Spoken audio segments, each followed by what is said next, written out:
ஞானம்னா என்ன? நான் என்னை கேட்கணும். யாரை கேட்கணும்?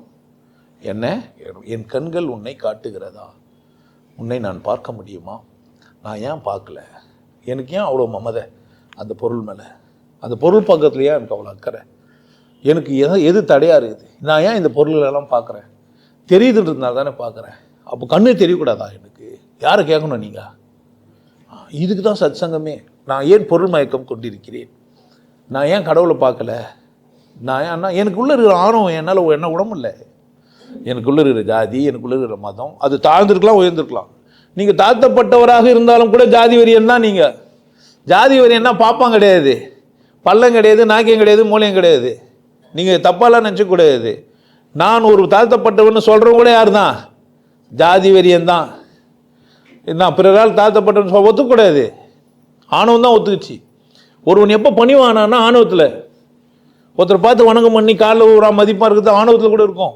அது இருக்கக்கூடாது, உண்மையிலே இருக்கணும். ரெஸ்பான்சிபிலிட்டி. இந்த மனிதன் விசேஷமானவன், இவன் காலில் வந்து நான் நல்லா இருப்பேன்னு நினைக்கிறது வேற.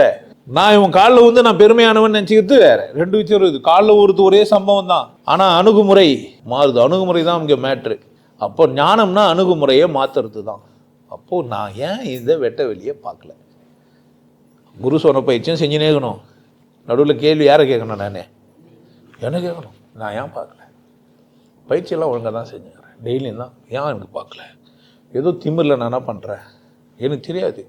உங்களுக்கு எங்கெங்கேருந்து திமிர் வருதுன்னு எனக்கு தெரியாது. எந்தெந்த ரூபத்தில் அது இருக்குதுன்னு யாருக்கு தான் தெரியாது. அப்போ உங்களை கேட்டு நீங்கள் தான் அதை என்ன பண்ணணும், எடுத்து விசிறி போடணும். ஒரு நாள் போட்டிங்கன்னா போகிறதுக்கு ஒன்றுமே இருக்காது, பார்த்துன்னு தான் இருப்பீங்க. அப்போ உங்கள் கண்கள் காட்டாது காட்சிகளை, திருக்கொழிஞ்சிருக்கும், ஞானத்தோடு தான் இருப்பீங்க.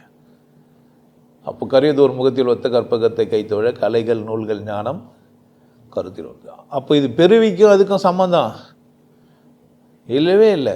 பிறவி இருக்குது, இல்லைன்னா கிடையாது. பிறவினாலும் உங்களுக்கு அறிவு வருது, அதுவும் இல்லைன்னு கிடையாது. அது ரெண்டாவது விஷயம். நீங்கள் பிறவியாக சைக்கிளே பார்க்காம வந்துக்கிறீங்க. இப்போ தான் புதுசாக சைக்கிளே பார்க்குறீங்கன்னா இப்போ தான் நீங்கள் கற்றுக்கணும். ஃபோன் அதுதான் நான் அப்பப்போ கேட்பேன். புத்தருக்கு செல்ஃபோன் பண்ண பார்க்க ஆப்ரேட் பண்ண தெரியாது. நீ புத்தர்கிட்ட போய் தேடக்கூடாது ஞானத்தை. ஏன்? புத்தர் இந்த காலமும் காலமும் வேற. அவர் சொன்னதெல்லாம் படிச்சுட்டு நீ செய்ய முடியாது. சம்பந்தம் இல்லாத வாழ்க்கை.